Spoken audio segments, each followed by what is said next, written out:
Bismillahirrahmanirrahim. Wal malakul ladzi bila abin wa la aklala syurba wa la nauma lahu tafsiru asrin minhum Jibril Mikalu Israfil wa Israil. Wal malakul te malaikat. Wal malakul te malaikat iku alladzi iku makhluke pangeran. Jadi di antara sifat pokoknya malaikat iku alladzi iku makhluke pangeran sing bila abin kang tanpa bapak wa ummin lan tanpa ibu.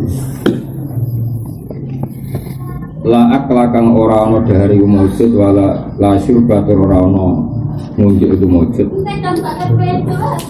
La akla ora ana dari wujud wala syarba wala syurba samin. Ora ana wujud itu wujud wala ana malah ora ana turu iku wujud lahum kedhi para malaikat.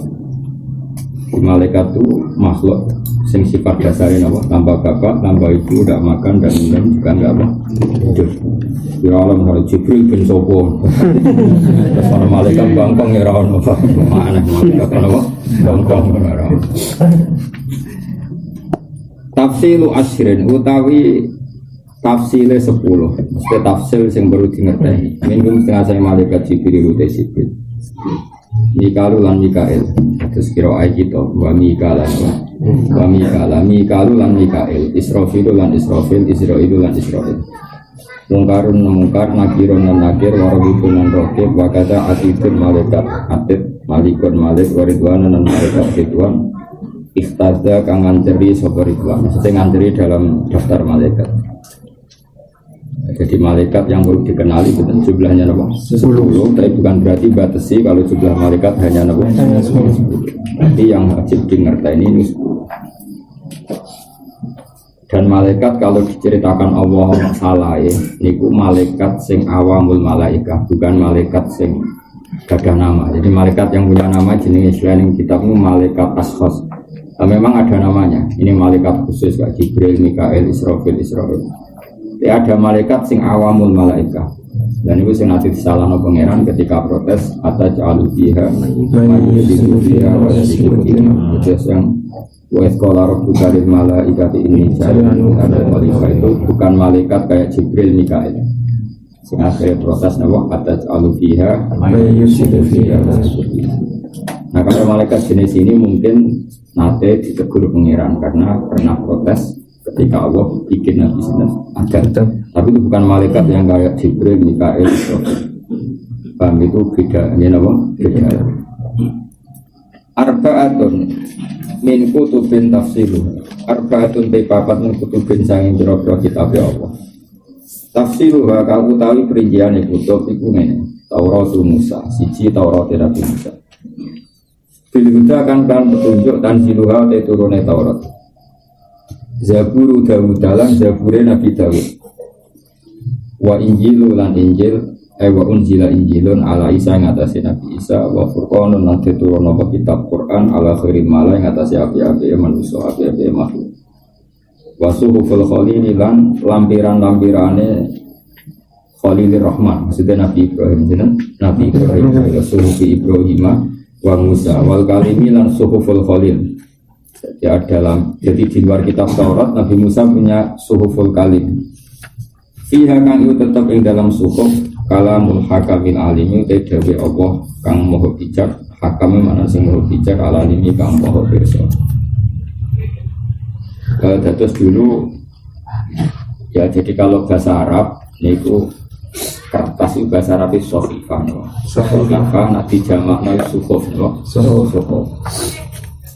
Nah ketika dimabnikan maf'ul artinya dijilid atau dicetak atau setelah dibutuhkan disebut mushaf.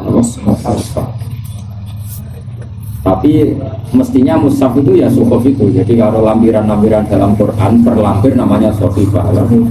Sohifah nanti kalau dijamakkan suhuf.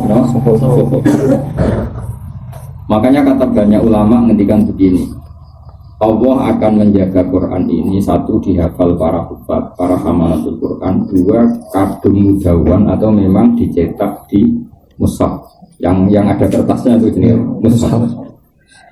Sebab Allah mensifati Rasulullah Muhammad dengan status Rasulun minallah yang bahwa Rasulullah adalah seorang Rasul yang membaca lampiran-lampiran suci.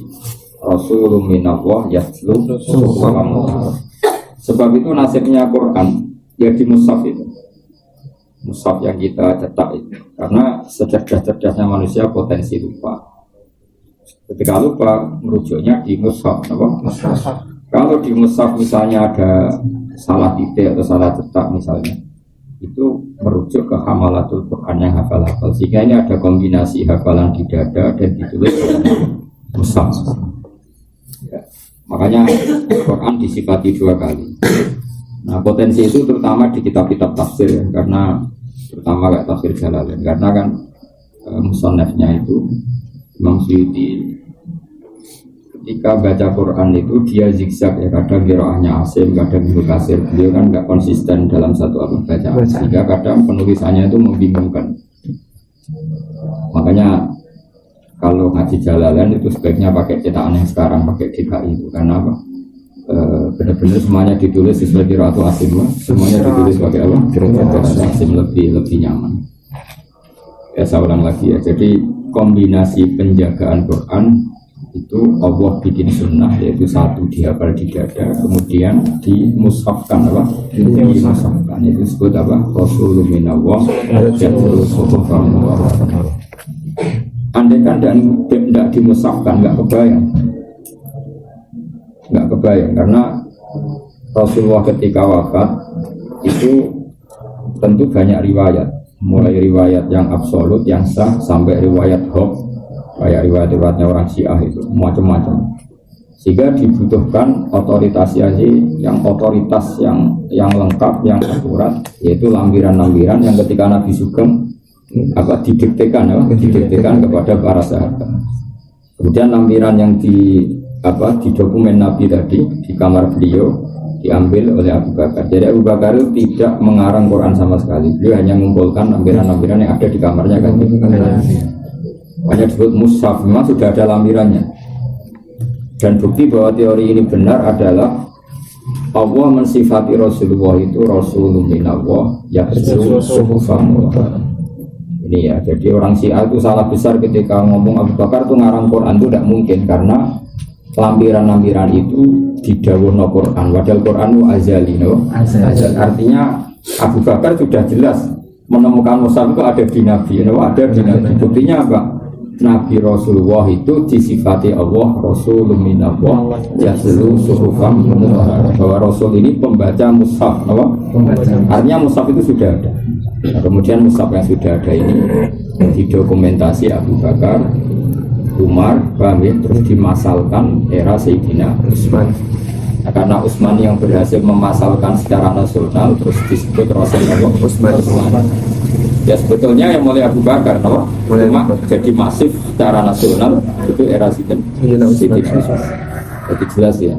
Jadi mushaf itu zaman Kanjeng Nabi Muhammad Sallallahu Alaihi Wasallam. Abu Bakar hanya mengumpulkan, tidak ada intervensi sama sekali, tidak ada perubahan sama sekali. Ya jelas karena Nabi disifati Allah sebagai Rasulun minallah yatlu suhufan.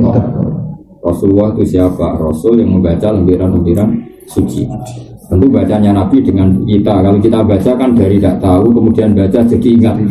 Kalau Nabi tidak, karena beliau tidak bisa baca kayak kita, tapi ditakdir bisa. Jadi nggak baca kayak kita tentu, karena beliau khusus ya umi tapi bisa baca. Tapi bukan karena tulisan. Rasa takut caranya beliau kira Nabi kok takut. Kalau itu waktu balik gue melarat caranya juga dia raiso mikir orang suka kok takut. Jadi serasa takut pokoknya mau Rasulullah minallah yatlu suhufan. Waktu lumatis kabeh ini perkara atakan teko diiklan ma atakan rawuh diiklan masuk Rasulullah iku fahakku. Waktu lumatis kabeh ini perkara atakan rawuhno diiklan masuk Rasulullah fahakku. Mongko te keharusane ma corong Jawa sadune iku atas ilmu kita nyerah ora usah mbok protes watal kaburu lan mbok tampa. Apa saja yang Nabi membawa ajaran ke kita, ya sudah kita taslim saja, kita terima, gak usah kakean protes, ya sudah seperti itu. Imanuna biyaumin akhirin wajab wa kulli ma atabihi minal ajab. Imanuna utawi oleh iman kita. Imanuna oleh iman kita biyaumi akhirin atau biyaumin akhirin sami. Kalau nazuman ya biyaumi akhirin. Tapi mestinya itu ya mausuf sama sifat biyaumin akhirin. Tapi kalau nadumannya imanuna atau iman kita biyaumin klan dino akhirin kang akhir. Iku wajib apa iman.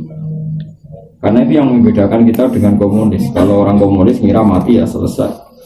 Pembeda kita adalah kita tahu bahwa setelah mati ada hari akhir, maksudnya ada hari pembalasan, bahwa hidup ini bukan yang terakhir. Imanuna iman kita biyomin klan dino akhirin kang akhir wajib apa iman. Wakul limalan iman klan sekabiane perkara. Wakul lima imanuna bikul lima. Jadi kul liman ataf teng biyomin ataf dengan apa biyomin wakul lima lan iman kita kelawan opo wae. Wakul lima lan iman kita kelawan opo wae. Kana kang ono opo ma bihi bil yaumil akhir minal ajabi sanging pira-pira barang sing gawono. Jadi iman dengan hari akhir itu wajib dan juga harus imani sesuatu yang dahsyat, yang ajaib yang akan terjadi di hari akhir. Misalnya gini ya, di pulau terang orang Islam itu dilatih logika yang absolut itu meskipun. Jadi misalnya Allah menciptakan kalian semua yang sekarang jumlahnya miliaran, manusia sekarang kan jumlahnya miliaran. Itu dari satu gen yang bernama Nabi Adam. Berarti Nabi Adam satu orang, di punggungnya itu ada satu sperma atau gen, yang gen itu nanti akan menjadi orang bermiliar-miliar ila yaumin qiyamah. Artinya Allah punya kemampuan bikin manusia yang miliaran itu dari gen satu orang. Berarti kayak apa rucek gen sing digone situ Adam. Nah kamu yang sekarang, yang kamu hidup sekarang, nah anak turun ke depan nganti 1000. Berarti di punggung kamu sekarang sudah ada calon 1000 orang. Apa? Ada calon 1000. Itu betapa rumitnya, Pak. Kan rumit. Maka artinya gini, kalau manusia bangkit lagi dari tanah, itu tidak serumit mani atau sperma yang kecil kemudian menjadi ribuan orang bahkan miliaran orang. Artinya itu menjadi kesaksian kita betapa Allah itu qadir, betapa Allah itu mampu, betapa Allah itu kuasa. Adam yang satu menyimpan gennya bermiliar-miliar orang ila yaumil qiyamah. Dan gen per orang itu desain khusus. Desain khusus ada yang berkata Madura, buata macam-macam. Ada yang ganteng, kuat, yang buangin. Itu kan milah-milahnya susahnya kayak apa. Dan Allah bisa. Nah dengan reputasi Allah yang seperti ini harusnya tidak mengagetkan ketika Allah disifati mampu membangkitkan orang dari kubur. Harusnya. Nah ini pikiran normal apa? Pikiran normal. Nah yang tidak normal yang apa? Yang PKI, yang komunis, yang meragukan hari kebangkitan. Tapi orang komunis atau orang kafir Mekah zaman itu malah Muhammad aneh. Masa orang sudah jadi tanah kemudian bisa bangkit lagi. Mereka malah bilang Muhammad yang aneh. Terus kata Allah, wa in ta'jab fa'ajakum qaulum aidza mitna wa kunna turaban a inna la fi khalqin jadid. Yang aneh itu mereka. Allah yang punya reputasi seperti itu dibilang nggak mampu, itu otak yang aneh. Itu kan ibarat gini ya, ada teknologi Jepang bikin mobil itu canggih, bikin pesawat canggih. Kemudian setelah mobil itu hancur, terus kamu bilang gini, produsen mobil ini tidak bisa bikin mobil kayak gini lagi. Itu otak aneh apa enggak? Aneh kan? Mobil sejelimet itu punya kecepatan seperti itu, ada AC-nya, ada apa macam-macam lah. Kemudian dengan segala kecanggihan teknologi, setelah kecelakaan hancur, ada orang komentar, ini produsennya nggak mungkin bisa bikin seperti ini lagi, aneh kan? Aneh kan? Sama manusia dengan segala kecanggihannya, matanya bisa melihat, urat-uratnya aneh, bisa ngelola apa saja. Kemudian setelah hancur ada orang komentar, pembuatnya ini gak bisa bikin lagi, itu aneh kan? Aneh. Nah makanya kata Allah yang aneh itu mereka, bukan Islam yang aneh itu. Makanya komunis itu makhluk aneh, Pangeran ngendikan apa wa inta ajab engkau itu aida guna drogan aina lafil. Jika sama-sama aneh, pasti aneh itu dianggap nyeleneh tidak benar, justru aneh mereka. Karena apa? Menvonis produsen manusia, yaitu dalam hal ini Allah, tidak mampu menciptakan lagi dengan reputasi yang panjang, terbukti bisa menciptakan. Karena di produsen mobil terbukti panjang bisa menciptakan canggih, kemudian setelah rusak kamu komentar produsennya nggak bisa bikin lagi. Itu kan aneh, apa? Banyak, ya, tapi tadi malah orang komunis bilang kan Nabi aneh, yang aneh itu mereka.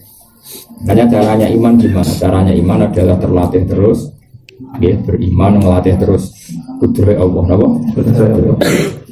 Ini caranya gampang, pakai ayat-ayat yang gampang saja. Misalnya Inna Allaha la yastahyi ayyadriba masalah ma'ba'udatan. Allah itu bisa bikin nyamuk. Kayak apa nyamuk itu kecilnya? Sudah kecil nyamuk itu ya punya telur. Terus kecilnya kayak apa? Terus punya jantung. Jantungnya seberapa kecil? Jantungnya punya urat. Lalu uratnya seberapa kecil? Kayak apa rumitnya bikinnya? Malah kok ceblek terus. Sebetulnya itu mitra angen-angen, apa? Mitra angen-angen. Ya coba, saya berkali-kali ngaji bilang kalau gajah itu cara menuso itu sok kuat, itu cek iso lah bayangno gawe gajah. Karena besar, jantungnya bikinnya besar, bikin ususnya besar. Misalnya kita disuruh mahat gajah itu lebih gampang karena dari batu yang besar kita aja sampai kon ngei pahatan nyamuk. Lagi gawe waktu kecil itu sudah pusing kau, apa? Gak usah gawe iso bernyawa, pahatannya saja. Makanya Allah mengingatkan kita, sungguh kekuasaan saya itu terbukti saya bisa bikin nyamuk. Allah nggak pakai contoh gajah tapi nyamuk. Karena nyamuk tadi sudah sekecil itu punya jantung, punya paru-paru, kemudian paru-parunya punya urat. Paham ya? Masih paru-parunya punya kuman, kuman itu ya makhluk hidup. Lebih kecil lagi, kumannya punya jantung, punya kecil lagi, punya urat. Paham ya? Wah itu kayak apa? Jadi kalau kamu baca Inna Allaha la yastahi ayyadriba masalam ma'ba'udatan fama fawqa. Kayak apa kekuatan mukjizat Quran? Jadi Allah membuat contoh kemampuannya itu bikin nyamuk. Kayak apa? Nah, dengan reputasi gaya nyamuk saja bisa. Masa mengembalikan manusia seperti semula setelah mati tidak bisa? Tentu pasti bisa. Dengan reputasi seperti itu pasti bisa. Maka yang meyakini tidak bisa itu yang orang aneh. Apa? Yang orang aneh. Itu yang disebut wa in ta'jab fa'ajabun qawlu wa idza kunna turaban wa alaina lafi khalqin jadid. Yang aneh itu mereka, bukan kita. Kami jenabah imanuna biyaumin akhir wajib waful lima karena bihi minal-ajab. Tentu kita latih terus. Ya kita latih dengan nador fi malakutis samawati wal ardi kuling dulu mada fis samawati wal. Kita berpikir terus apa yang terjadi di langit bumi. Yang terjadi adalah semua bukti pertunjukan kekuasaannya Allah Subhanahu wa ta'ala. Itu yang disebut apa? Ya tanazzalul amru bainahunna lita'lamu anna Allaha 'ala kulli syai'in qadir wa anna Allaha qad ahata bi kulli syai'in ilman.